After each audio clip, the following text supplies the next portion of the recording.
শুরু করছি এখন প্রকাশ, সঙ্গে আছি আসাদুজ্জামান নিজি। আজকে আমাদের আলাপের বিষয় ঐকমত্য কমিশন নিয়ে ঐক্যের টানাপোড়েন আমাদের আজকের আলাপের বিষয়। সেই প্রসঙ্গে আলাপে আজকে আমাদের সঙ্গে স্টুডিওতে রয়েছেন হাবিবুর রহমান হাবিব, বিএনপি চেয়ারপারসনের উপদেষ্টা। সেই সঙ্গে রয়েছেন Mujibur Rahman Manju, chairman AB party, এবং ডাক্তার জাহিদুর রহমান রয়েছেন, রাজনৈতিক বিশ্লেষক আমাদের সঙ্গে। তিনজনকে স্বাগত আমাদের এই আজকের আলাপে এবং আজকের এই আয়োজনে। ঐকমত্য কমিশন নিয়ে আলাপ করব। সেটির সূত্র ধরেই যেটির প্রসঙ্গ চলে আসছে, আমরা দেখলাম যে ঐকমত্য কমিশনের যে বৈঠক আজকে সকালে শুরু হয়েছে, বিকেলে আবার শেষবার মতো আমরা ব্রিফিং পেলাম। ডক্টর আলী রিয়াজ যেটি বললেন যে বেশিরভাগ দল মনে করছে যে সাংবিধানিক প্রতিষ্ঠানগুলোর স্বাধীনতা এবং নিরপেক্ষতা নিশ্চিতের জন্য মানে জাতীয় যে সাংবিধানিক কাউন্সিল সেটি প্রয়োজন। যদিও মানে কয়েকটি দল এতে একমত হচ্ছে না, এর মধ্যে মানে বিএনপিও রয়েছে। বিএনপি জাতীয় সাংবিধানিক কাউন্সিল নীতিগতভাবে একমত নয়। মানে অন্য দলগুলো চাইলেও বিএনপি কেন এই ইস্যুতে অন্য দলগুলোর সাথে একমত হতে পারছে না, সেটি দিয়ে আলাপ শুরু করতে চাই। হাবিবুর রহমান হাবিব, আপনাকে দিয়ে। জি, আপনাকে ধন্যবাদ। আপনার মাধ্যমে এখন টেলিভিশনে এখন যারা দেখছেন বিভিন্ন পৃথিবীর দেশ থেকে, এখন আমি তাদেরকে সশস্ত্র সালাম জানাচ্ছি, এবং এখন আমি আমার দুইজন সহ-আলোচককে শুভেচ্ছা জানাচ্ছি। আসলে এটি নিয়ে তো বিভিন্ন দলের মত ভিন্ন হতেই পারে। বিএনপি তার মতো করে ভাবছে, সব দলের ভাবনা যদি একই হতো এক দলই তো হয়ে যেত। হ্যাঁ, তো সেই জন্য বিএনপির পক্ষ থেকে যেটা হচ্ছে, এটা আমি এখানে ধরেন বিএনপির প্রতিনিধি ঠিক আছে, কিন্তু এইগুলো সিদ্ধান্ত নেওয়ার ক্ষেত্রে আমাদের দলের ভারপ্রাপ্ত চেয়ারম্যান আছেন, তারপর স্থায়ী কমিটি আছে, হ্যাঁ, তারা এই বিষয়গুলি ক্লিয়ার করতে পারবেন। এখন ওখানে ছিলেন বাস্তবতার ক্ষেত্রে আমাদের মঞ্জু ভাই এখানে ছিলেন, উনি বলতে পারেন কতগুলি দল পক্ষে ছিল, কতগুলি ছিল না। আমরা যদি মিডিয়ার মাধ্যমে জেনেছি, ভালো বলতে পারবেন আর কি। তো সেই ব্যাপারে এটা নতুন আমাদের কাছে ধারণাটা আসছে, তো নতুন ধারণাটা আসলে তো সবাই যাচাই বাছাই করে তারপর তো একটা সিদ্ধান্ত হয়তো নিবে আর কি। যেমন ধরেন আপনার স্বাধীনতার পর আমরা দেখেছি আপনার বিচারক নিয়োগের ক্ষেত্রে আপনারা সংসদের মাধ্যমে হয়তো এটা তো ছিল, কিন্তু শহীদ রাষ্ট্রপতি জিয়া রহমান রাষ্ট্রের ক্ষমতা আসার পর উনি কিন্তু সাংবিধানিককে সুপ্রিম জুডিশিয়াল কাউন্সিল করলেন, বিচারপতির নিয়োগ এবং অপসারণ। আওয়ামী লীগ এসে আবার ওটা ফিরে নিয়ে গেলেন, এটা নিয়ে তো ঝামেলা চললো। এখন আবার আমরা 31 দফার মধ্যে আমরা আবার এটা আমাদের দল বা আমাদের সাথে জোট যারা ছিল তারা আবার বিচারক নিয়োগ এবং অপসারণ ক্ষেত্রে আমরা সুপ্রিম জুডিশিয়াল কাউন্সিলের মাধ্যমে করার জন্য বলেছেন। তো এই জন্য এটা নতুন একটা জিনিস, এইটা নিয়ে তো কথা তো বিএনপির পক্ষ থেকে যাচাই বাছাই করে তারা এটা বলবে, এটাই খুব স্বাভাবিক আর কি। আর এমনি যে জিনিসটা আলোচনা আমরা যেটা জানলাম দেখলাম, দিন শেষে আমাদের এক জায়গায় আসতে হবে, একমত না হলে এখনও আমাদের সংকট কিন্তু কাটেনি। আমার ব্যক্তিগত ধারণা, সংকট কাটেনি, এখনও আমাদের দেশকে নিয়ে অনেক ধরনের ষড়যন্ত্র চলছে। আজকে যদি আপনি দেখেন এই যে ইসরায়েলের ইরানের যে যুদ্ধ, কীভাবে পক্ষপাতিত্ব হচ্ছে, ইরানকে নিঃশর্ত ক্ষমা চাইতে বলতেছে, কিন্তু অন্য দেশ রাশিয়া আছে, চীন আছে, তারা কিন্তু বলতেছে না যে এইটা তো অন্যায়, বলতেছে আমাদের দেশ কিন্তু অনেকে খেলে। আমরা খেলার মধ্যে কিন্তু এখনও আছে, আমাদের কিন্তু এখনও কিন্তু খেলাধুলা করছেন, পার্শ্ববর্তী একটা দেশ সরাসরি খেলাধুলা করছেন। সেই জন্য আমাদের যারা আমরা ফ্যাসিস্ট বিরোধী আন্দোলন আমরা একসাথে ছিলাম, তাদেরকে এখনও ঐক্যবদ্ধ থাকতে হবে। কথা আলোচনা হতে পারে, পক্ষে যেতে পারে, আবার একটা পর্যায়ে গিয়ে সবাইকে দিন শেষে এক হতে হবে। এটা হলো আমার। জি, আমি আপনার কাছে আসবো আবারও। মঞ্জু ভাই, আপনার কাছে আসতে চাই। মানে এনসিসির যে ধারণা, সেই গঠন ধারণার সাথে আগের মতোই মানে একমত নয় বিএনপি, এটা সালাউদ্দিন আহমেদ আজকে বললেন যখন শেষ বিকেলে যখন ব্রিফিং আমরা শুনছিলাম। তিনি যে শব্দগুলো বলছিলেন যে এতে পাওয়ার ফাংশন করার সুযোগ থাকে, অ্যাকাউন্টেবিলিটি থাকে না, এনার্কি সৃষ্টির এক ধরনের শঙ্কার কথা তিনি বললেন। যে কোনো জবাবদিহিত থাকে না, এমন কোনো ব্যবস্থাপনা বিএনপি সমর্থন করতে চায় না। তাহলে মানে আপনাদের কাছ থেকে তো আমরা সেটি শুনলাম যে আপনারা সেটি চাইছেন, তাহলে আপনারা কেন সেটি চাইছেন? ধন্যবাদ সবাইকে। প্রথম হচ্ছে যে এনসিসির ধারণাটা তো একটা নতুন ধারণা। কেন এই ধারণাটা আসলো? এজন্য এসেছে যে আমাদের যে আগের যে পদ্ধতিটা ছিল নিয়োগের, অর্থাৎ প্রধান বিচারপতির বিভিন্ন সাংবিধানিক প্রতিষ্ঠানগুলো, দুদক, আমাদের পিএসসি, আমরা তো দেখলাম যে আগের সিস্টেমটা প্রপারলি ওয়ার্ক করে নাই। এবং এই যে নানা রকমের সার্চ কমিটি করা হয়েছে, সেগুলোর মধ্যেও আমরা দেখেছি নানা ম্যানিপুলেশন হয়েছে, এবং এগুলো কিন্তু পরিষ্কার হয়ে গেছে। আপনি তো দেখেছেন যে অ্যাপিলেট ডিভিশনের একজন বিচারপতি বলেই বসেছেন যে আমরা শপথবদ্ধ রাজনীতিবিদ। পিএসসিতে উপর্যুপরি প্রশ্নপত্র ফাঁস হয়েছে, এগুলো মানে আমাদের খুব বিটার এক্সপিরিয়েন্স হয়েছে। ফলে আমরা তো বলেছি যে আমরা একটা নতুন সংস্কার চাই, এই পদ্ধতিগত পরিবর্তন চাই। তো আমরা আজকে যে আলোচনাটা সেখানে প্রথমে পরিষ্কার করে বলেছিলাম যে অ্যাকচুয়ালি আমরা কি আগের সিস্টেমে থাকবো না সংস্কারে যাব। তো সবাই তো আমরা একমত যে সংস্কারে যাবো, এই জন্যই তো সংস্কার কমিশন, এই জন্যই তো আমরা সবাই এখানে আসছি। এবং এটা তো আজকে হঠাৎ না, এটার একটা দীর্ঘ প্রক্রিয়ায় চলেছে। এটা কিন্তু আমাদের একটা দ্বিতীয় লেয়ারের দ্বিতীয় দিনের বৈঠক আজকে। হ্যাঁ, এবং প্রথমেই আলী রিয়াজ কিন্তু বলেছেন যে এই এনসিসি গঠন এবং এনসিসির কর্মপরিধির উপরে আপনারা কিন্তু সবাই মতামত দিয়েছেন আগে। মতামতের ভিত্তিতে আমরা 3/4 দলকে পেয়েছি যারা এটার পক্ষে ছিলেন। আমরাও তখন প্রথমে বলেছি যে একটা কাজ করেন, যেহেতু আমরা যারা আগে পক্ষে ছিলাম বলেছি, তাহলে আমাদের তো আজকে আর কোনো কথা নাই। আজকে শুধু যারা পক্ষে নেই তাদের যুক্তিগুলো আমরা শুধু শুনবো, যারা পক্ষে নেই তাদের, এবং এর মধ্যে তারা কিছু মত পরিবর্তন করেছেন কিনা। কিন্তু অদ্ভুত ঘটনা হচ্ছে আজকে আমরা দেখলাম আলাপটি শুরু থেকে শুরু হলো না, আগে যারা পক্ষে ছিলেন তাদের মধ্যে বেশ কয়েকজন আবার আজকে বিপক্ষে মত দিয়েছেন। এটা ভালো।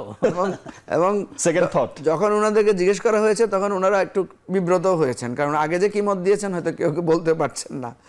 তো ওই যে মুখোমুখি হওয়ার কারণে একটা তো আছে যে কার পক্ষে যায় কার বিপক্ষে যায়, এই ধরনের তো কারো কারো মত থাকতে পারে।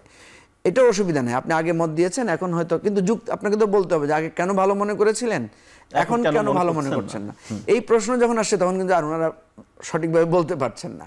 যাই হোক, বিএনপি যেটা রেজ করেছে এটা আমরা সময় নিয়েছি, আমরা বলতে ঠিক আছে এটা নিয়ে আবার আলোচনা হবে। দেখেন এখানে যেটা আসে বারবার, যে কোনো একটা নতুন পদ্ধতি যখনই আপনি প্রয়োগ করতে যাবেন তখন এর একটা ক্রিটিক্যাল দিক তো আসবেই।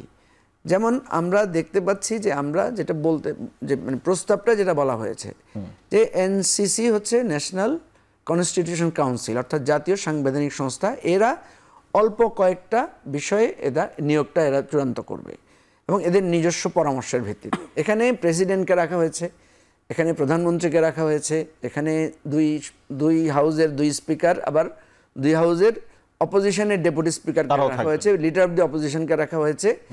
এইভাবে একটা কাউন্সিল গঠন করা হয়েছে। এটা একটা নতুন কনসেপ্ট। এবং আমরা যে গণতন্ত্র একটু যুক্ত করি, আবার এনসিপি রাহবাক তিনি কিন্তু বললেন যে রাষ্ট্রপতি এবং প্রধান বিচারপতিকে রাখার ব্যাপারে তারা দ্বিমত পোষণ করে। হ্যাঁ, আমরা এটা কেন এটার একটা আমরা বিকল্প কথা বলেছি। রাষ্ট্রপতিকে না রাখেন অসুবিধা নাই, কিন্তু উনি যেহেতু রাষ্ট্রের অভিভাবক ওনারটা থাক। প্রধান বিচারপতির জায়গায় আমরা বলেছি অ্যাপিলেট ডিভিশনের একজন বিচারপতিকে রাখেন, প্রধান বিচারপতিকে যাতে বিচার বিভাগের উনি প্রধান হিসেবে ওনাকে যাতে বিতর্কে না হয়। তাহলে দেখেন এখানে কিন্তু গভর্নমেন্টেরই আপার হ্যান্ড থাকছে হিসাবে আমরা দেখলাম, বাট বিরোধী দল বা অপোজিশনের একটা অংশ, আমরা যেটা গণতন্ত্র ডেমোক্রেসিতে আমরা বলি যে অপোজিশনও পার্ট অফ দি গভর্নমেন্ট। সুতরাং এখানে তো আগে যেটা হয়েছে এককভাবে আসলে মানে যারা নির্বাহী বিভাগ বলতে তো কিছু না, আসলে শেখ হাসিনা নিজেই সব কিছু করেছেন। এবং আজকে একটা মজার ঘটনা হয়েছে, এখন যিনি রাষ্ট্রপতি আছেন ওনাকে কিভাবে নিয়োগ দেওয়া হচ্ছে এটা নিয়ে একজনের ঘটনা বললেন, ওনার কি পায়ে সালাম টালামের নানা কাহিনী। এবং মানে আওয়ামী লীগের লোকেরাও অনেকে শুনে অবাক হয়েছে যে উনি কীভাবে প্রেসিডেন্ট হলেন।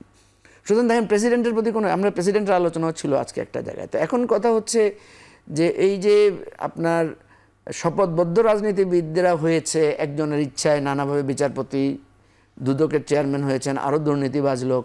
তো এই জায়গাটায় এইটা যদি আসে যে প্রধানমন্ত্রী, leader of the opposition, speaker, deputy speaker তারা বসে একটা সমাধান করবেন যে আমরা এদেরকে করতে চাই, এইটাতে দেখা যাবে যে একটা আগের মতো আর সেটা থাকবে না। অর্থাৎ মানুষ কনসার্ন হবে বা যার ব্যাপারে বলা হচ্ছে তার নিয়ে আলোচনা হবে। আশা করতেছি আগের চাইতে ইমপ্রুভ করবে নিয়োগগুলোতে। এবং এতে যেটা হবে যারা নিয়োগপ্রাপ্ত হবেন তারাও নিজেদেরকে কিছুটা স্বাধীন, কিছুটা মানে এম্পাওয়ার্ড ফিল করবেন। তো এই আলোচনা মানে এই যুক্তিগুলোতে বিএনপি কেন কনভিন্স না? বিএনপি মনে করছে যে নির্বাহী বিভাগের ক্ষমতা খর্ব হবে, অর্থাৎ প্রধানমন্ত্রীর ক্ষমতা। হ্যাঁ, এখানে আরও কিছু ব্যাপার আছে, এক্সিকিউটিভ জায়গায় যে আর্মি চিফকে রাখা হবে কিনা, নেভাল চিফকে রাখা হবে কিনা, এগুলোর ব্যাপারে কিন্তু অনেকে দ্বিমত পোষণ করেছেন। আমরা যেটা মনে করেছি শুধুমাত্র সাংবিধানিক জায়গাগুলোকে যদি রাখা যায়, আর যদি যেগুলো আপনার সংবিধিবদ্ধ কিছু প্রতিষ্ঠান আছে যেমন মানবাধিকার কমিশনের চেয়ারম্যান, তারপরে এই আরও অন্যান্য 2-1টা কমিশনের চেয়ারম্যানের ব্যাপার আছে। বিএনপির জায়গাটা আমি যেটা মনে করি, এখানেও একটা ইন্টারেস্টিং ঘটনা আছে সেখানে কিন্তু একজন বক্তব্য দিয়ে বলেছেন বিএনপি কিন্তু আগে এগুলোর চেঞ্জ চেয়েছিল, মানে বিএনপির সিনিয়র নেতাদের নাম করেই সেখানে বক্তব্য তুলে ধরা হয়েছে যে বিএনপি কিন্তু বলেছিল যে তারা এই সংস্কারগুলো চায়, আগে এক সময় বলেছিল এগুলো বদলাতে হবে। যেমন বিএনপির মহাসচিবই বলেছে এটা দুদক না, এটা হচ্ছে বিএনপি দমন কমিশন। কারণ আসলে তো হয়েছে, দেখা যাচ্ছে সব বিএনপির নেতাদেরকে নিয়ে জেলে ঢুকাচ্ছে, তাদেরকেই হয়রানি করা হচ্ছে। আর আওয়ামী লীগের এত কোটি কোটি টাকা জালিয়াতি আর লক্ষ কোটি টাকা পাচার হয়ে যাচ্ছে, দুদক কিন্তু সেখানে কিছু নিচ্ছে না। তো আমরা যেটা মনে করি যে আমরা কিন্তু হতাশ না, যেহেতু বেশ মানে অধিকাংশ দলই এটার পক্ষে আছে। আপনারা হতাশ না, কিন্তু এনসিপি কিন্তু হতাশ। তারা নাহিদের কাছ থেকে আমরা শুনলাম, যখন নাহিদ ইসলাম বললেন, তারা একরকম হতাশই হয়েছেন এই ইস্যুতে। নাহিদ যেই সেন্সে হতাশ বলেছে সেটা আমরাও বলেছি যে এটা তো একটা সমাধানে তো আমাদের পৌঁছতে হবে। তবে শেষ মুহূর্তে এসে আমরা বিএনপি সালাউদ্দিন সাহেবকে দেখেছি, উনি কিছুটা নমনীয়তা দেখিয়েছেন। ঠিক আছে, যে মানে অবস্থাটা যদি এমন হয়, আমরা একটা কথা বলেছি যে সিদ্ধান্তটা কিভাবে হবে। ধরেন অধিকাংশ লোকেরা একটা বিষয় একমত হলো, সেক্ষেত্রে কেউ কেউ যদি মনে করে যে ঠিক আছে সবাই যেহেতু একমত, আমি দ্বিমতটা প্রত্যাহার করে নিলাম, অথবা বললাম যে ঠিক আছে আপনারা সিদ্ধান্ত নেন, কিন্তু আমি নোট অফ ডিসেন্ট দিয়ে রাখলাম। আমরা তো একচুয়ালি সনদ বানাবো, মানে জাতীয় সনদ বানাবো। জাতীয় সনদে এটা যদি উল্লেখ থাকে যে অধিকাংশ দল এই এনসিসি গঠনের ব্যাপারে একমত হয়েছে, কিন্তু বিএনপি এটা নোট অফ ডিসেন্ট দিয়েছে, বা আপনার কমিউনিস্ট পার্টি এটার ব্যাপারে দ্বিমত পোষণ করেছে, এইভাবে লিখে হলেও আমরা জাতীয় সনদে স্বাক্ষর করতে চাই। কারণ এটা হবে কি, তখন পিপলের কাছে এই চলে যাবে। জি মঞ্জু ভাই, আসবো আপনার কাছে। ডাক্তার জাহিদুর রহমান, আপনার কাছে আসতে চাই। দ্বিতীয় দফার বৈঠক, ঐকমত্য কমিশনের বৈঠকের কেমন মনে হচ্ছে ডক্টর জাহিদুর রহমান?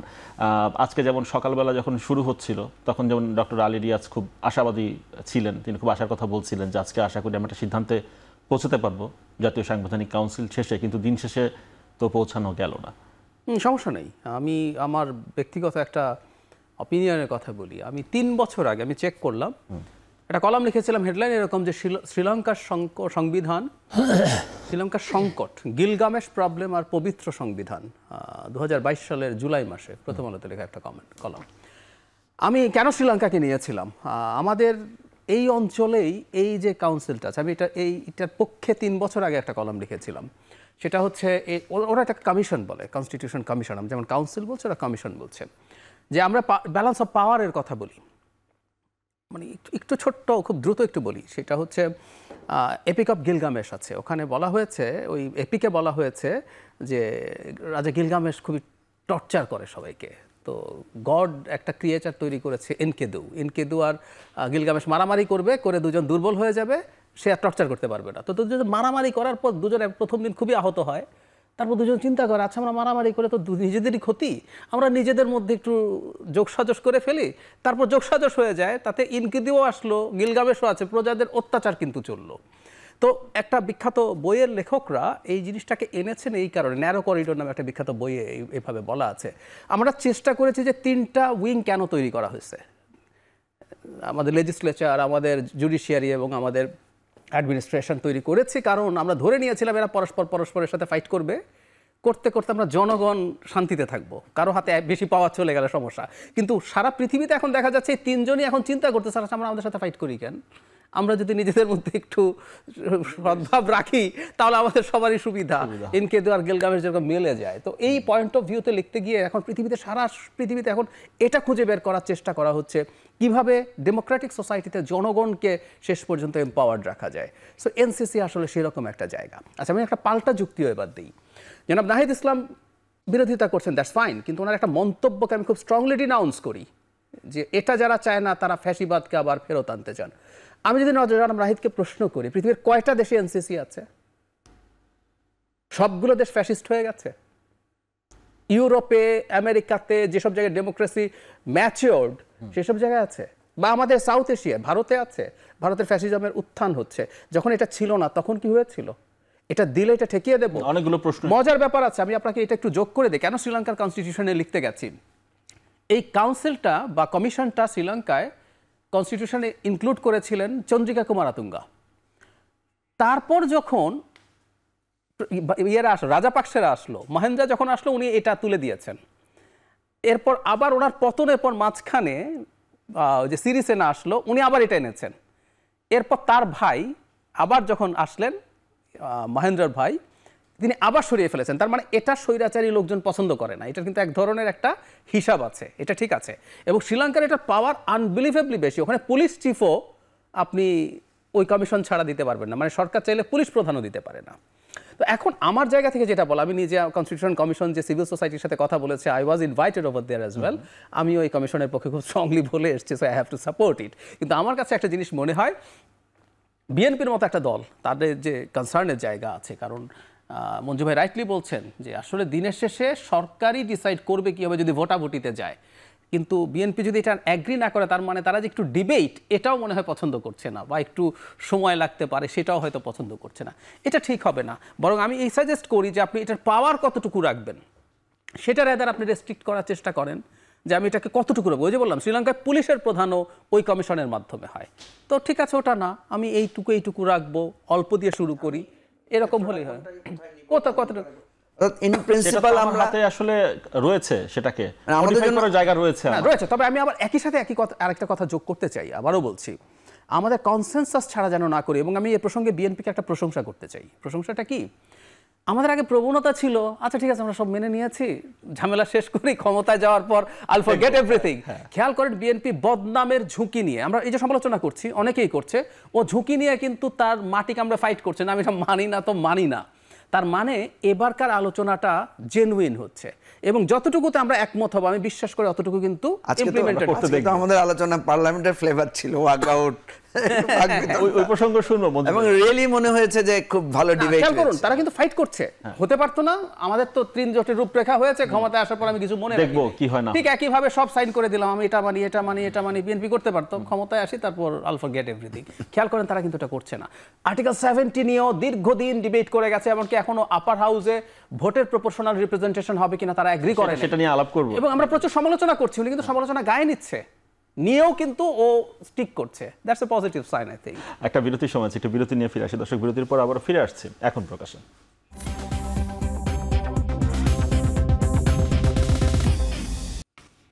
বিরতির পর আবার ফিরে এলাম এখন প্রকাশ্যে। ঐক্যের টানাপোড়েন প্রসঙ্গে আলাপ করছি। হাবিবুর রহমান হাবিব, আপনার কাছে আসতে চাই এই পর্যায়ে, মানে যেসব বিষয়ে ঐকমত্য নীতিগতভাবে একমত হওয়া যাচ্ছে না, সেসব বিষয় সমাধানের জন্য আমরা দেখলাম যে জামায়াতে ইসলামী তারা বলছে যে এগুলো সমাধানের জন্য গণভোটের পক্ষে তারা কথা বলছে। বিএনপি কি মনে করে এই বিষয়ে, যে গণভোটে কি এই বিষয়গুলোর সমাধান আসতে পারে, যেসব বিষয়ে ঐকমত হওয়া যাচ্ছে না? শোনেন, গণভোট দিয়েছিল শহীদ জিয়া রহমান, কত কথা এটা নিয়ে শুনতে হয়েছে, এখনো শুনতে হয়। গণভোট মানে ওই হানা ভোট, তো পক্ষের বিপক্ষে। গণভোট কি হানা? তো আপনি এনসিসির পক্ষে না বিপক্ষে, এটা নিয়ে বহু কথা গেছে। এখন সব ব্যাপারেই এক জায়গায় গণভোট খারাপ, আর এক জায়গায় গণভোট ভালো, আর এইগুলো জিনিস নিয়ে আমার মনে হয় যে একটা নির্বাচন, এই একটা বিষয়, নির্বাচনকে আপনার জাতীয় সংসদ নির্বাচনের যে খরচ, খালি ব্যালট পেপার আমার এটা হবে না, বেশি হবে না, মানে দুই থাকবে। তো এইটা করার আমার মনে হয় যে সময় এসেছে কিনা, বা এটা করা ঠিক কিনা, এটা ভেবে দেখার ব্যাপার আছে। তো চাপাই দিলেই তো হবে না, রাষ্ট্রের উপরে ব্যবহার চাপাই দিলেই হলো সেটা।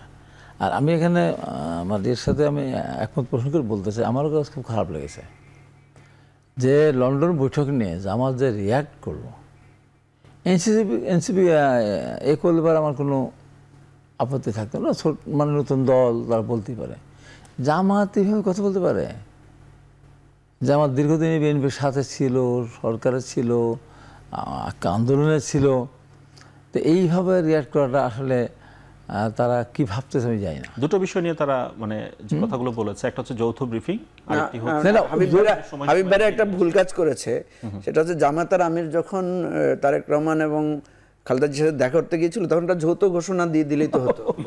তখন একটা যৌথ বিবৃতি দিয়ে দিলে আজকে এই ঝামেলাটা এককভাবে আমি মনে হয় দিচ্ছিলেন, উনি এসেই বলেছেন রমজানের আগে নির্বাচন হবে। না, উনি এসে বললেন না এই ফেব্রুয়ারির মতো নির্বাচন হবে, কত সুন্দর কথা বললেন। কয়েকদিন পর দেখে চলে গেল যে না, আগেই হতে নির্বাচন হতে হবে। যে এখন এটা ওখানে একটা ধরেন ঘোষণা ধরেন যেটা হয়েছে, এখন মানুষ কিন্তু আশ্বস্ত হয়েছিল, দেশের মানুষ কিন্তু আশ্বস্ত হয়েছিল। এখন আমি তো বলবো এই সরকার একদম জামাতের পক্ষের সরকার, একদম একচোখা। জামাত বলছে ফেব্রুয়ারি, আচ্ছা ফেব্রুয়ারি, জামাত বলছে এপ্রিল, তাহলে কি হলো? যে আমাদেরকে যে বলে দেন আমাদের একটা দাবি ছিল আমাদের, এখন তো আপনারাও ফেব্রুয়ারি বলতেছেন, না রোজার আগে, হ্যাঁ এখন তো আপনারাও ফেব্রুয়ারি। আমরা ফেব্রুয়ারি জামাত বলছে সেটিও তো সরকার হ্যাঁ? মেনে নিল। হ্যাঁ? তারেক রহমান যখন বললেন যে রোজার আগে ভোটের কথা বললেন লন্ডনে, সেটিও তো সরকার একরকম মেনেই নিল। না না, এটা তো জামাতের আছে, জামাতের দুইটাই জামাত। তো এখন কথা হলো যে বিএনপির কথা তো আর সরকার শুনতেছে না, আর দোষ দিচ্ছে বিএনপির। কেন শুনতেছে না বলে দেখেন, এই যে মাঠে যে একটা ইয়ে আছে যে আপনার আমাদের একটা সাদাত হোসেন চিটাগাং মেয়র, ওরা নির্বাচন কমিশন গেজেটভুক্ত করেছে, আপনার কোর্ট শপথ নিতে বলেছে, হলো। এখানে তো হচ্ছে না, যে যদি বিএনপির কথাই শুনতো তাহলে দেখেন এটাকে শপথ পড়ানোর ক্ষেত্রে বাধা থাকতো না, থাকতো। আবার বিএনপি যে 3 জন উপদেষ্টার কথা বললেন যে এই 3 জন উপদেশ থেকে আপাতত মানে এখান থেকে সরিয়ে দিতে হবে, দিয়েছে? দেয়নি তো, আরো মিটিংয়ে রাখতেছে, আরও মিটিংয়ে একটা বিএনপিকে ডাকছে, সেই মিটিংয়ে তাকে বসায় রাখতেছে। লন্ডনেও তাই। না, বিরোধটা যাদের মুখোমুখি মানে সমাধান, কোন জায়গায় নিয়ে যাচ্ছে বোধহয় ছিল আপনাদের নতুন রাজনীতির এটাই তো ইয়ে। না, পাশাপাশি বসে তো কথাও বলতে দেখলাম আমরা ব্রিফিং এ। এখন জামাত যখন কথা বলে তখন তো একাই কথা বলে। এই যে আজকে জামাত যখন কথা বললো আর তার রহমানের সাথে কথা বলছে অপরাধে, যে ওনাদের তো ডাকে নেই ওই প্রথম দিনের মিটিংয়ে, ডাকছে তো ওরা কি বলছেন হাড়ি হাড়ি ভাঙছে, হ্যাঁ আমাদের ডাকলেন না, ওনাদের ডাকলেন, ওনাদের আরেকদম আগায় তো অনেক কিছু বলতে পারে। আমাদেরকে তো দলবদ্ধভাবে অনেকগুলা দলকে আপনাদের প্রশ্ন তোলা উচিত ছিল তো যে কেন জামাতের সাথে কেন জামাতের সাথে একা একা বলবে, নিরপেক্ষতা হারিয়েছেন প্রধান। ওই সে কথা তো এরা বলে। এখন একটা নির্বাচন আমরা কেন ফেব্রুয়ারি মানে ডিসেম্বরে চেয়েছিলাম, আর কেন এপ্রিলে না? এপ্রিলে অনেক বিড়ম্বনা, এখানে আপনার এসএসসি পরীক্ষা আছে, আপনার রোজা আছে, তো এর ভিতরে এই নির্বাচনটা তো আর ডিসেম্বরে হলেই বা কি, এপ্রিলে হলেই বা কি। এপ্রিলের পজিশন ভালো থাকতো, যদি অক্টোবর টাইম থাকতো তাহলে আমরা বললাম ঠিক আছে জানুয়ারিতে হোক, ইতে হোক, কোনো সমস্যা নেই। কিন্তু আবহাওয়াটা তো খারাপ থাকবে, কখন বৃষ্টি আসে না, তারপর পরীক্ষা, এই বিষয়টা অবশ্যই গুরুত্ব দিতে হবে, নির্ধারিত কিছু নেই। আসবে, জি আমি আসবো আপনার কাছে আবারও। মঞ্জু ভাই আপনার কাছে আসতে চাই, ওই গণভোটের ইস্যুতে আমরা ছিলাম, মানে জামাত যে কথা বলছে, যেসব বিষয়ে একমত হতে পারছি না আমরা ঐকমত্য কমিশনে বসে, সেগুলো গণভোটে সমাধানের আশা দেখছে জামাত। আপনি কতটা আশা দেখেন? একটা হচ্ছে গণভোটের প্রসঙ্গটা তখনই আসবে যখন দেখা যাবে যে আমরা এমন একটা ইস্যু তৈরি হয়েছে যে আমরা কেউ একমত হতে পারছি না বা একমত হওয়ার দরকার। এখানে তো এখানে যে আলোচনাটা হচ্ছে সেটা কিন্তু একটা আপনার জুলাই সনদ তৈরি করার ব্যাপারে, সনদ তৈরি করার ব্যাপারে আমরা কিন্তু একটা মতামত দিয়েছি। যেমন আপনি তো দেখেছেন গতকালকে একটা কিন্তু সিদ্ধান্ত আকারে গিয়েছে যে 70 অনুচ্ছেদের ব্যাপারে অধিকাংশ দল একমত হয়েছে। বিএনপির একটা আরো 2টা ব্যাপারে কথা বলেছে, জাতীয় নিরাপত্তা আর হচ্ছে রাষ্ট্রপতির অভিশংসনের ব্যাপারে, হ্যাঁ, বা রাষ্ট্রপতি নির্বাচনের অভিশংসনের ব্যাপারে সম্ভবত। এই 2টার ব্যাপারে একটা বোধহয় সংবিধান সংশোধন বিল, রাইট, সংবিধান সংশোধন এবং জাতীয় নিরাপত্তার ইস্যুটা বলা হয়েছে, সেটা সনদে আলাদা করে লেখা থাকবে যে কেউ এই 2টা ব্যাপারে রাখতে বলেছেন। তাহলে আমরা যদি বাকিগুলোরও ব্যাপারও ধরি, যে শেষ পর্যন্ত ধরেন বিএনপি অটল থাকলো যে তারা এনসিসি গঠনের ব্যাপারে তাদের দ্বিমত থাকলো, বা সিপিবিও দেখলাম আজকে খুব বিএনপির সাথে খুব সুর মিলালো। সিপিবি আপনি বলছিলেন যে এর আগে তারা একমত ছিলেন, আজকে ভিন্ন মত। এখন যদি বিষয়টা এরকম থাকে যে এই এনসিসি গঠনের ব্যাপারে বেশিরভাগ রাজনৈতিক দল একমত, কিন্তু বিএনপি এটার ব্যাপারে দ্বিমত, এটা আমাদের জাতীয় সনদে লেখা থাকতে পারে। এখন কথা হচ্ছে গণভোটের প্রসঙ্গ, যেটা কালকে আমরা দেখলাম যে আমার ঠিক মনে পড়ছে না, কোনো একটা দল বলেছে যে এখানে যাদেরকে নিয়ে আলোচনা হচ্ছে এরা তো জনগণের সব পার্ট না, এরা তো কিছু রাজনৈতিক দল মাত্র। এরা কি সকল জনগণের প্রতিনিধিত্ব করে না তো। আমাদেরকে মাত্র 32টা রাজনৈতিক দলকে ডাকা হয়েছে, আরও তো প্রায় 100টা রাজনৈতিক দল আছে যাদের মতামত বা এখানে প্রতিফলিত হচ্ছে না। হয়তো রাজনৈতিক দলের মতামত প্রতিফলন যে শুধু মিটিংয়ে ডেকে হবে তা তো না, কারণ আমরা তো রাস্তায় দাঁড়িয়ে অনেক মতামত দিচ্ছি, আমরা প্রতিদিন মিটিংয়ে, প্রতিদিন লিখে, প্রতিদিন বক্তব্য দিয়েও আমরা আমাদের মতামত দিচ্ছি, নানাভাবে যাচ্ছে। এখন কথা হচ্ছে যদি আপনি ওই প্রশ্ন তোলেন যে তাহলে তো সবার মতামত নেওয়া, তখন তো কিন্তু প্রশ্ন আসবে তাহলে তো গণভোট নিতে হবে। যেমন আজকে একটা বিতর্ক হয়েছে সেটা হলো জামাতের নায়েবে আমির সাহেব যখন বক্তব্য দিচ্ছিলেন তখন বিএলডিপির শাহাদাত হোসেন সেলিম সাহেব উনি একটু প্রতিবাদ করলেন যে কাউকে আপনারা সময় বেশি দিচ্ছেন, কাউকে কম দিচ্ছেন কেন। প্রশ্নটা করেছেন কিন্তু উনি চেয়ারকে, অর্থাৎ যিনি কোঅর্ডিনেট করছেন মনির হায়দারকে, তখন উনি দেখা গেল যে জামাতের নায়েবে আমির উনি জবাবে বললেন যে আপনারা কত লোকের প্রতিনিধিত্ব করেন, মানে কত লোকের আপনারা প্রতিনিধিত্ব করেন। তো এই কথাটার সাথে সাথে কিন্তু সেখানে অনেকে রিপারকেশন দেখিয়েছে যে মানে এখানে তো প্রতিনিধিত্বের আলোকে কথা তুললে তো তাহলে দেখা যাচ্ছে এখানে আরো কম প্রতিনিধিত্বের লোক আছে, আবার অনেক বেশি প্রতিনিধিত্বের লোক আছে।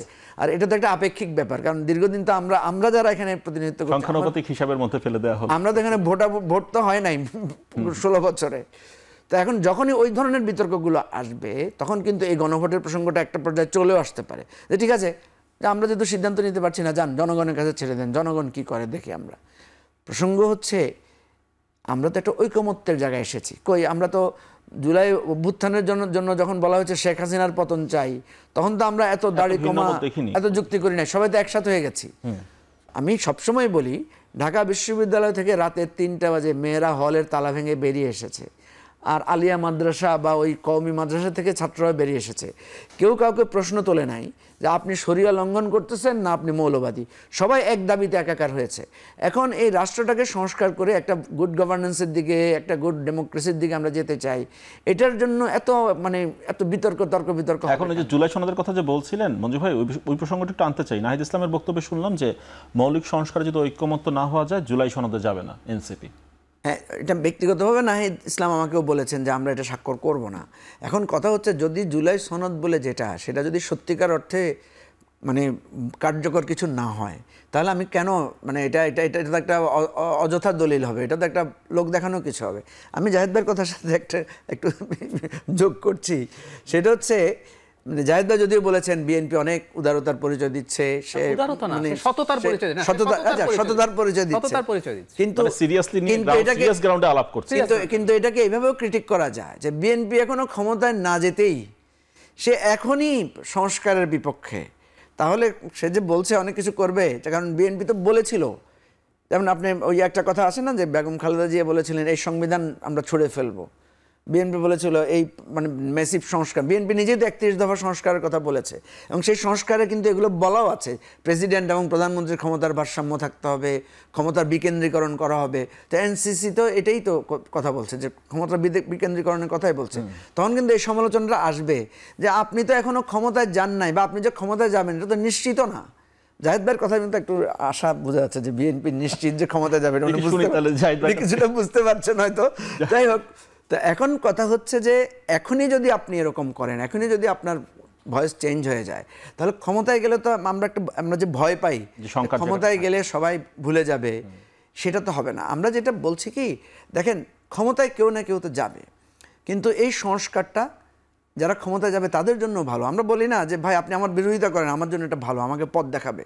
তাহলে এই জায়গাটাতেই তো আমরা যেতে চাচ্ছি। এবং এখানে যে সরকারের ক্ষমতা খুব খর্ব হয়ে যাচ্ছে বিষয়টা তা না। মানে আপনি কল্পনা করেন যে আমাদের দেশে এরকম একটা সিনারিও হবে, prime minister, leader of the opposition, speaker, প্রধান বিচারপতি বা তারা বসে আলোচনা করছেন যে দুদকের চেয়ারম্যান কে হবে। এই দৃশ্যটাই তো একটা দেশের ধারণা বদলে দেবে, তাই না? এবং এটাকে গভর্নমেন্টের জন্য তো এটা ঐশ্বর্য তৈরি করবে আমার দৃষ্টিতে। এবং যখনই আমরা যেমন আজকে দেখেন আমরা যখন একসাথে বসছি, কত ধরনের খুনসুটি হচ্ছে। আপনি দেখেছেন যে জামাতের নেতারা, বিএনপির নেতারা, এনসিপির নেতারা একসাথে ছবির পোজও দিয়েছেন। আমাদের দেশে তো এই সংসদে এই দৃশ্যই দেখিনি আমরা দিনের পর দিন। একদিকে খালেদা জিয়া এসেছেন, তো আরেকদিকে শেখ হাসিনা বেরিয়ে গেছেন। ওই যে সেই দৃশ্য, শেখ হাসিনা খালেদা জিয়া হাসি মুখে কথা বলছেন, ওইটাই তো এখনো পর্যন্ত আমাদের কাছে সেই পুরনো সুন্দর ছবি। তো এই জায়গাগুলো যখন যাবে, আমরা যে বলছি মানে গণতন্ত্রের সৌন্দর্যটা এইভাবেই তো প্রতিভাত হবে। এবং সত্যিকার অর্থে যে জাহিদ ভাই যেটা একটু আগে বলেছেন না যে কয়টা দেশে এনসিসি আছে, ভাই কয়টা দেশে এই ধরনের আমাদের মতো দেশ আছে? কয়টা দেশে আমাদের মতো 400 কোটি টাকা পিওনে লুটপাট করে?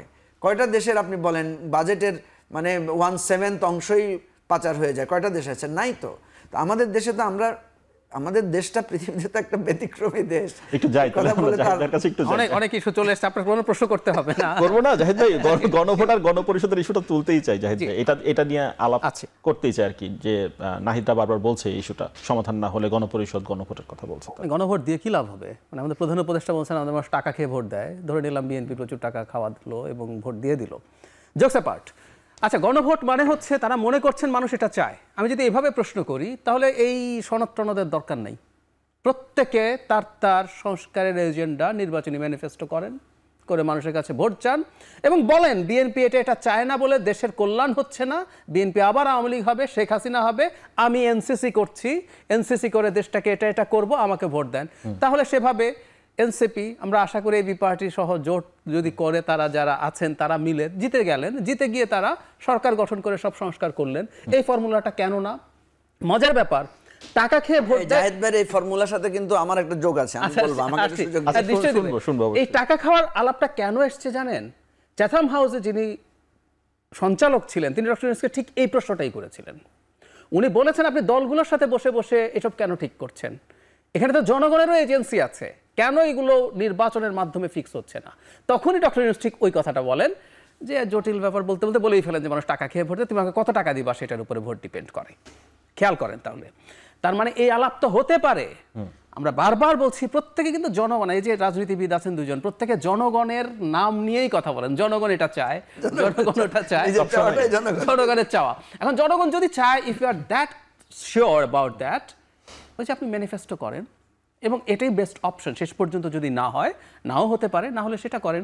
এবং আমি বিএনপি কেন চায় না এটা, মানে হাবিব ভাই ভালো জবাব দিবেন, কিন্তু আমার একটা অপিনিয়ন হচ্ছে এরকম, প্রত্যেক দলের রাজনীতি আছে এবং তার মাসুলও তাকে গুনতে হতে পারে। আমি বলছি না কিন্তু বিএনপি এটা না করে তার ভালো হবে, কিন্তু সে যদি সেটার মাসুল গোনার জন্য প্রস্তুত থেকে কোনো একটা সিদ্ধান্ত নেয়, এই স্বাধীনতা তার আছে। আর আমি দীর্ঘদিন থেকে আরেকটা ডিবেট করে গেছি, এটাও একটু বলা জরুরি। 5 আগস্টের পর থেকে অনেক প্রোগ্রাম হচ্ছিল এবং ঘটনাচক্রে কনস্টিটিউশন রিলেটেড অনেক প্রোগ্রামে আই ওয়াজ ইনভাইটেড। মানে আমরা না সামহাউ মনে করছি আমরা একটা সংবিধানে এনসিসি দিয়ে দিলাম, আমরা সংবিধানে ওটা দিলাম, সেটা দিলাম, and everything will be fine after that. আমি তাহলে একটা প্রশ্ন করি, ধরেন ইউরোপে এখন খুবই আলোচনার বিষয় হচ্ছে ইউরোপে ফ্যাসিবাদ মাথা চাড়া দিচ্ছে, ইজন্ট ইট? কয়েক মাস আগে জার্মানিতে তাদের ন্যাশনাল ইলেকশনে এএফডি নামে একটা দল 20% ভোট পেয়েছে, ওদের তো প্রপোর্শনাল রিপ্রেজেন্টেশন, 20% সিটও পেয়েছে। ওই দলকে নিষিদ্ধ করার আলাপ হচ্ছে এটা ফ্যাসিস্ট দল বলে বেশ কিছুদিন থেকে। ট্রাম্প একজন ফ্যাসিস্ট মানুষ, ইটালিতে একটা ফ্যাসিস্ট দল ক্ষমতায় আছে, ব্রাদার অফ ইটালি একটা ফ্যাসিস্ট দল, জর্জিয়া মেলানি একজন ফ্যাসিস্ট, মুসোলিনির মানে কবরে গিয়ে সেলিব্রেশন হয়, নাৎসি ফ্যাসিস্ট যে স্যালুট আছে, আমি দেখাচ্ছি না, এই স্যালুটটা দেখানোর নিয়ে সমস্যা আছে, অনেকে চেনেন, এটা দেখানো হয় এখন। আচ্ছা, এই দেশগুলো থেকে কেউ বলতেছে আমাদের সংবিধান পাল্টায় ফেলা দরকার? আমি চ্যালেঞ্জ করছি, ইটালিতে জার্মানিতে কি এই আলাপ আছে যে আমার সংবিধান পাল্টায়া ফ্যাসিবাদ রোধ করতে হবে? আমেরিকায় কি এই আলাপ আপনার চোখে পড়েছে যে আমাদের সংবিধান পাল্টে ফ্যাসিবাদ রোধ করতে হবে? ভারতে ফ্যাসিবাদ মাথা চাড়া দিচ্ছে মোদির সময়ে, এটা একটা ফ্যাসিস্ট সরকার। ভারতে কি এই আলাপ কংগ্রেস বা আর কেউ করছে আমরা সংবিধানে সংশোধনী এনে ফ্যাসিজম রোধ করব? সংবিধান সংশোধন লাভ মানে বাদ দিতে বলছি না, আমরা এত সিম্পলি মনে করছি প্রত্যেকটা জায়গায় ফ্যাসিবাদের বিরুদ্ধে ফাইট করার জন্য পলিটিক্স করতে বলা হয়, পলিটিক্সের মধ্য দিয়ে যেতে বলা হয়। কেউ এত শর্টকাট করে ফেললে হয়ে যাবে, জিনিসগুলো এত সোজা না আমার মনে হয়। আর গণভোট নিয়ে এবার একটু সিরিয়াস আলাপে যদি আসি, এনসিসি নিয়ে আম সরি, জনগণের মধ্যে কি আসলে এই জিনিসটা বুঝিয়ে একটা গণভোট করা সম্ভব? আমি একটা উদাহরণ দিই। ঢাকা ইউনিভার্সিটির একটা প্রোগ্রামে আমি স্টুডেন্টদেরকে হাত তুলতে বলেছিলাম, তোমরা যারা বিসিএস পরীক্ষার প্রস্তুতি নিচ্ছ না তারা কয়জন কনস্টিটিউশনটা পড়েছ? আমি সম্ভবত একটা বা দুটো হাত দেখেছি। তো আমাদের শিক্ষিত সচেতন মানুষের মধ্যেই যখন এই অবস্থা, আমরা তারও একটা টাফ জায়গা এনসিসি বোঝানো, গ্রাসরুটের মানুষের কাছে যাওয়া এবং তার জন্য ভোট নেওয়া, এটা খুবই ইমপ্র্যাকটিক্যাল কথা। মানে যারা বলেন তারা রাজনীতির, এটা সুশীল কেউ বলতে পারেন, মানে পলিটিশিয়ানরা এরকম কথা কিভাবে, মানে জামায়াত ইসলামী কিভাবে বলেন, তাই না? তারা তো জনগণের সাথে কানেক্টেড হওয়ার কথা। একটা বিরতি নিয়ে ফিরে আসি, বিরতির পর আবার ফিরে আসছি, এখন প্রকাশের সঙ্গে থাকুন।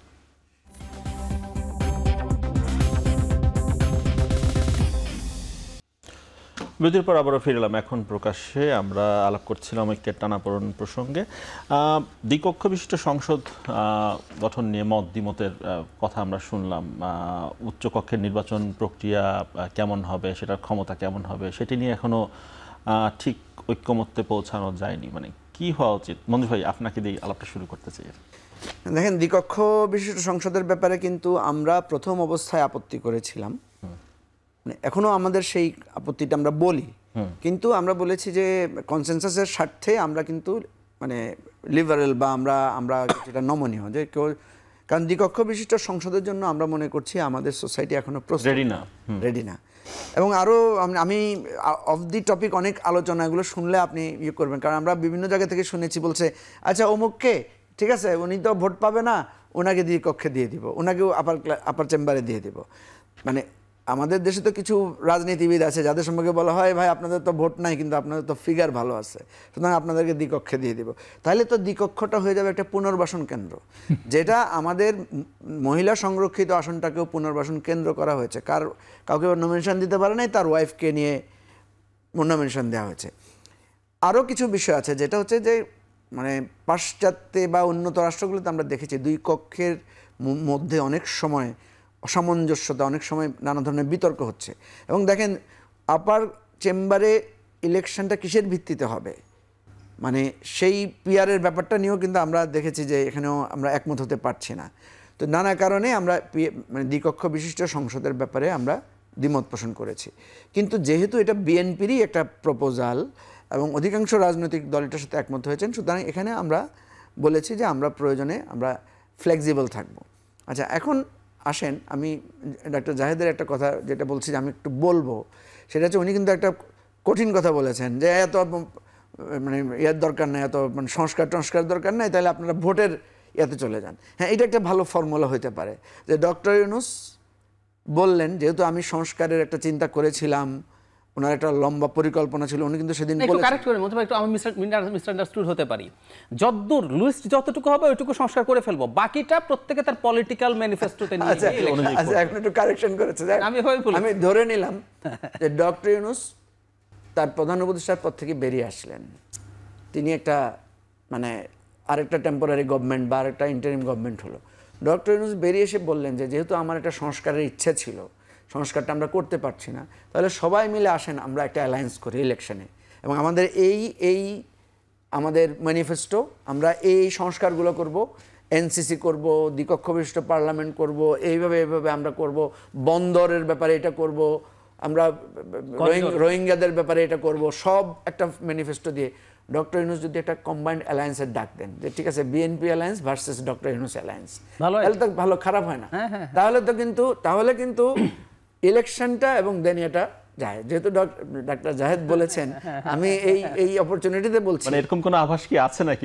না, আমি একটা রূপরেখার কথা বলছেন, আমি একটা রূপরেখা দিলাম, যেহেতু যদি আমরা সংস্কার করতে না চাই, মানে কথা হচ্ছে এখানে আমি মানে দেখেন খোলামেলা কথা বলতে অনেক সময় হয় কি আমাদের এখানে ট্যাগিং করা হয়, যেমন ডাক্তার জাহেদকে এখন সবাই বিএনপি ট্যাগিং করে, ঠিক আছে, এখন আমি ইন্ডিয়ান ট্যাগিং ভারতের দালালও করে, যাই হোক আমাদের এটা সমস্যা হচ্ছে কি মানে এই ট্যাগিংটা আমাদেরকে খুব পলিটিক্যালি খুব ডিস্টার্ব ভুগিয়েছে, এখনো ভোগাচ্ছে। হ্যাঁ, এখন দেখেন আমরা সবসময় বলি আমরা একটা মধ্যপন্থার রাজনীতি করতে চাচ্ছি, এবি পার্টির এটা একটা কমিটমেন্ট।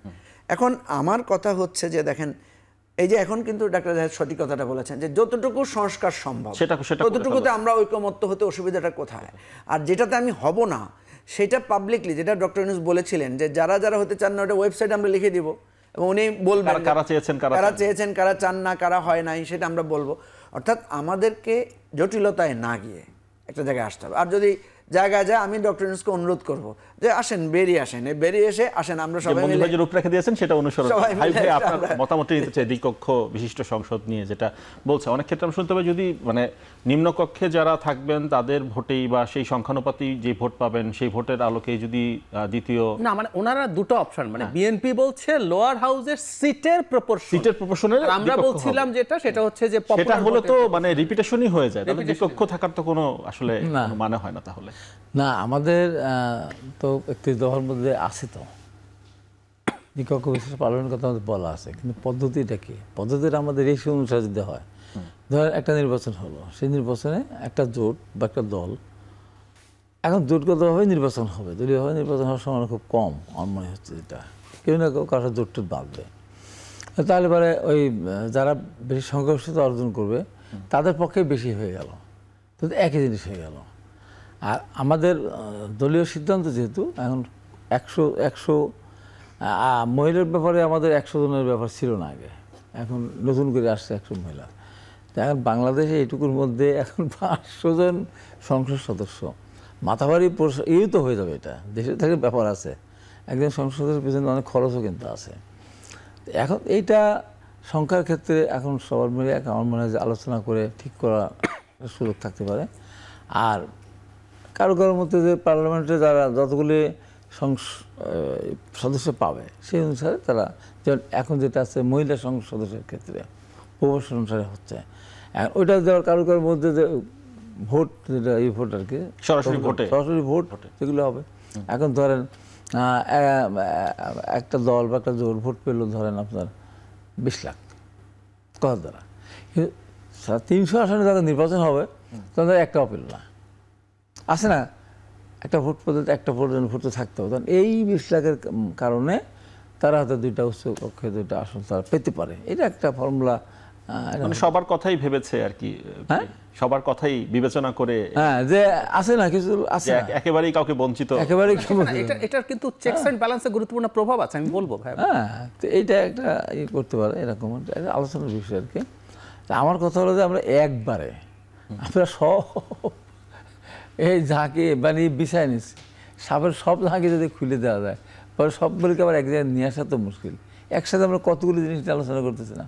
আমার মনে হয় যে ফার্স্ট আমাদের যেটা হওয়া উচিত, যেটা ভোট দিতে পারতাম না, দিনের ভোট রাতে হয়ে যেত, এইটা আমাদের এখন একটা জায়গায় আসলে যে আমরা দিনের ভোট দিনেই দিতে পারবো, যাকে ইচ্ছা তাকে দিতে হবে, যাকে দিতে হবে তাকে গুনে তার কতগুলো সে পেয়েছে বুঝিয়ে দেওয়া যাবে, যেটা ছিল না আগে। এইটা যদি আমরা করি আস্তে আস্তে সব জিনিসগুলো বাকিগুলো সমাধান হবে, আস্তে আস্তে সমাধান হবে। আর শেষ করি সেটা হলো এই যে সংস্কার, তারপরে আপনার হলো কি বলে যে চলমান একটা পদ্ধতি, একবারই সব আমাদের যতটুকু ঐক্যমত চলতেই থাকবে, চলতে থাকবে। জাহিদ ভাই, মানে 200 মানুষ পাবো আমরা সংসদ, সরাসরি ভোটে নির্বাচিত নয়, এটাকে অনেকে মাথা ভারী বলছেন যে বেশি হয়ে যায় কিনা। আমি আসি তার আগে ওই যে মঞ্জু ভাইয়ের ইস্যুটা আবার একটু বলি। আমি একটা এক্সট্রিম কথা বলেছিলাম কেন ম্যানিফেস্টো নিয়ে, কারণ নাহিদ ইসলাম বলছেন যদি ওনাদের পছন্দ মতো না হয় তাহলে ওনারা সাইনই করবে না, তাই হয়ে থাকে তাহলে আর উপায় কি, সবাই ম্যানিফেস্টো করে নির্বাচন করবে। আচ্ছা, আমি অনির্বাচিত হওয়ার আবার একটা সুবিধা আছে, এটা খুব জরুরি। আমেরিকাতে যখন প্রথম সেনেট হয়, সেনেটের 2টো শর্ত ছিল। একটা হচ্ছে যেমন আমেরিকার লোয়ার হাউস অফ রিপ্রেজেন্টেটিভসের জনসংখ্যার অনুযায়ী সিটের সংখ্যা, তো ওরা তো স্টেট, ওরা তো প্রত্যেকটা ইউনাইটেড স্টেটস, তো ওরা বলছে ছোট অঙ্গরাজ্যগুলো আমার তো প্রভাব কমে গেল কারণ আমার তো সংখ্যা কম। সো তারা ডিসাইড করলো সেনেটে ছোট হোক বড় হোক প্রত্যেকে 2টা করে সদস্য হবে, তাহলে আমরা ইকুয়াল এই জায়গায় আপার হাউসে। এবং আরেকটা শর্ত ছিল নন ইলেক্টেড হবে। আমেরিকায় কিন্তু এখন ইলেকশন হয় সেনেট, এটাকে আমি সঠিক বলে মনে করি না এখনো। তাদের আদি যুক্তি যেটা ছিল দ্যাট ইজ ভেরি রাইট, যখন আপনি ভোটের রাজনীতি করেন আপনাকে অনেক পপুলিস্ট কাজ করতে হয়, আপনি চাইলেও অনেক সিদ্ধান্ত নিতে পারবেন না, বলতে পারবেন না, আপনাকে জনগণের সাথে যা চাইতেছে তাতেই হ্যাঁ বলতে হবে। জগন্নাথ ইউনিভার্সিটির স্টুডেন্টরা এসে বলছে যে আমি যদি সিট না পাই আমার 70% টাকা দিতে হবে, মঞ্জু ভাইরা গিয়ে ওখানে সংগতি জানায় দিবে।